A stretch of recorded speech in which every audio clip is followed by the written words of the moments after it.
నమస్తే, నేను మీ నాగబాబుని. ఒక సగటు భారతీయుడిని, ఒక హిందువుని.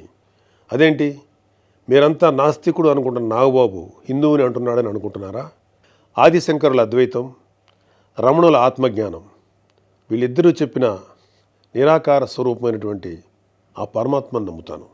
హిందువు అనేది ఒక నమ్మకమో ఒక మతమో కాదు, ఇది ధర్మం, మన జీవన విధానం. అవివేకుల్ని అజ్ఞానుల్ని ఎడ్యుకేట్ చేసేలా చెప్పాలంటే ఇది ఒక జియోగ్రాఫికల్ ఐడెంటిటీ కూడా. ఆసేతు హిమాచలం నుంచి హిందూ మహాసాగరం వరకు ఈ పుణ్యభూమిలో పుట్టిన ప్రతి ఒక్కడూ హిందువే. ఈ దేశంలో, ఈ ధర్మంలో చార్వాకులు కూడా చోటుంది. కాబట్టి నేను నికార్సైన హిందువుని. నా ధర్మాన్ని గౌరవిస్తూ ఇతరుల్ని కించపరచకుండా బతుకుతున్న ఒక ప్రౌడ్ సనాతన హిందువుని. అందుకే నాకు ఎమ్మెల్సీగా కౌన్సిల్లో మాట్లాడే అవకాశం రాగానే హిందూ మతం కోసం పాటుపడే అర్చకుల చాలని జీతబత్యాల గురించి మాట్లాడాను.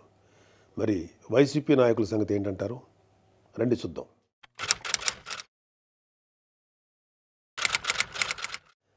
సెప్టెంబర్ 6, 2020 అంతర్వేది శ్రీ లక్ష్మీ నరసింహస్వామి వారి రథం దగ్ధమైన రోజు. రాష్ట్ర వ్యాప్తంగా ఉన్న హిందువులందరి మనోభావాలు దెబ్బతిన్న రోజు. అప్పటి వైసీపీ ప్రభుత్వం ప్రతిపక్షాల ఒత్తిడికి తలొగ్గి కేసుని సిబిఐకి అప్పచెప్తామని చెప్పింది. కట్ చేస్తే 2023లో ఒక హిందూ హక్కుల యాక్టివిస్టు ఆర్టీఐ వేశాడు. దానికి సిబిఐ ఏం సమాధానం చెప్పిందో తెలుసా? అసలు ఈ కేసు మేము టేకప్పే చేయలేదని చెప్పారు. మసిపూసి మారేడికాయ చేయడంలో ఎక్స్పర్ట్స్ అయినటువంటి ఒక్క వైసీపీ నాయకుడైనా దీని మీద మీడియాలో మళ్ళీ మాట్లాడడం చూసారా? అయినా వీళ్ళకి అవతల వాళ్ళ పర్సనల్ జీవితాల మీద ఉన్న ఇంట్రెస్ట్ మన హిందూ దేవాలయాల మీద ఎక్కడ ఉంటుంది?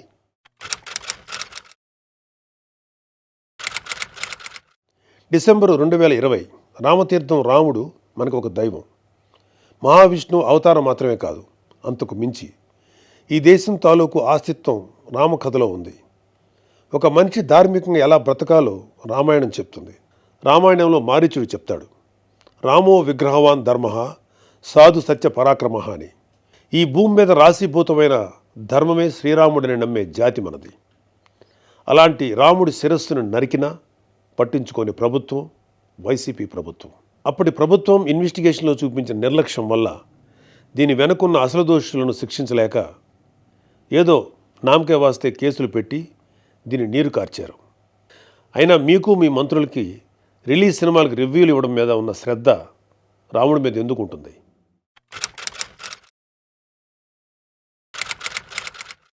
జనవరి 22, 2024 అయోధ్య రామమందిరం ఇనాగ్రేషన్ కొన్ని దశాబ్దాల సుదీర్ఘ న్యాయ పోరాటం తర్వాత, కొన్ని వందల మంది బలిదానాల తర్వాత హిందువులు కలల కన్నా రామమందిరం కల సాకారమైంది.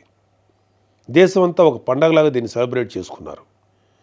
మన రాష్ట్రం నుంచి పవన్ కళ్యాణ్ గారు, చంద్రబాబు నాయుడు గారు కూడా వెళ్ళి అందులో పాలు పంచుకున్నారు.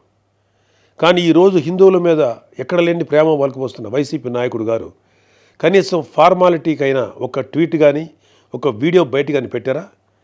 పోనీ మీ స్టాండ్ ఏంటో ఓపెన్గా ప్రజలకు చెప్పే దమ్ము అయినా మీకుందా? మీకు వ్యతిరేకించే ధైర్యం లేదు. అలా అని అభినందించే సంస్కారం అంతకంటే లేదు. వెరసి మీ మనసులో హిందువుల మీద కుళ్ళు కుతంత్రాలు తప్ప ఇంకేమీ లేవు.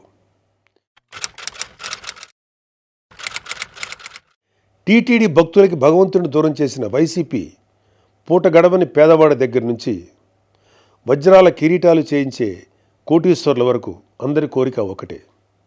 ఆ కలియుగ దైవమైన వెంకటేశ్వర స్వామివారి దర్శనం ఏడాదికి ఒకసారైనా చేసుకోవాలని. ఒక సామాన్య భక్తుడు నెల నెలా డబ్బులు కూడబెట్టుకుని మరి ఆయన చూడడానికి కొండ మీదకు వెళ్తాడు. అలాంటి కొండ మీద అకామిడేషన్ ఛార్జీలు మీరు ఒక్కసారి ఎలా పెంచుతారు? నందకం, పాంచజన్యం, కౌస్తుభం, ఒకలామాత గెస్ట్ హౌసుల్లో 500కి దొరికే రూమ్ని 1000కి ఎలా పెంచారు? నారాయణగిరి గెస్ట్ హౌస్లో 1700 రూపాయలు చేశారు. ఇది సామాన్యుణ్ణి భగవంతుడికి దూరం చేసే ప్రయత్నం కదా? నువ్వు ఎవరిని, అదే ఏం మాఫియాని సంతోషపెట్టడానికి ఇది చేసావో అర్థం కానంత అమాయకులు అనుకుంటున్నావా ప్రజలు? దర్శనాలు, సేవలు అయితే ఇంకా దారుణం. ఏదో కాయగూరల బేరం ఆడినట్టు 10,000 చేయి, దీన్ని 5,000 చేయంటూ ఎంత నిర్లక్ష్యంగా మీ సుబ్బారెడ్డి బోర్డు మీటింగ్లో మాట్లాడాడో మొత్తం రాష్ట్రమంతా చూసింది. అంత చులకన మీకు హిందువులంటే. ఇకపోతే తిరుమల మీద నువ్వు చేసిన దోపిడీ అంతా ఇంతా కాదు.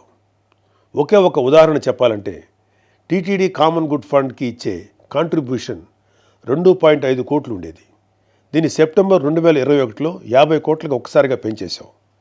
అసలు ఇక్కడే కాదు, ఎక్కడ కొండ కనపడినా గుండు కొట్టేయాలనుకోవడమేగా మన అలవాటు.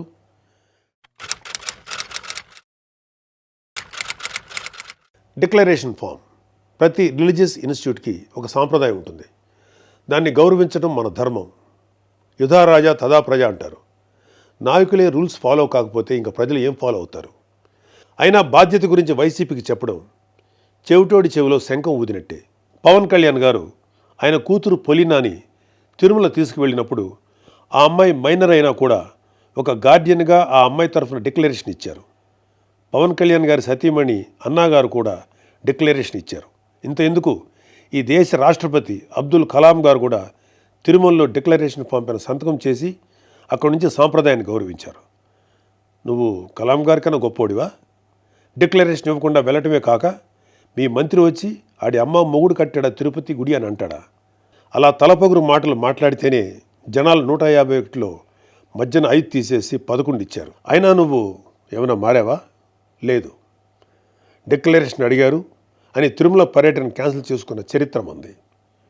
అయినా సెక్యులర్ ప్లేస్కి రిలీజియస్ ప్లేస్కి తేడా తెలియని నిన్ను ఎడ్యుకేట్ చేయటం మా వల్ల కాదు. ఇక ఫైనల్గా మన కల్తీ నెయ్యి వ్యవహారం గురించి చెప్పాలి. పాపం ఈరోజు డోస్ ఎక్కువైనట్లుంది. రేపు మాట్లాడుకుందాం. Stay tune.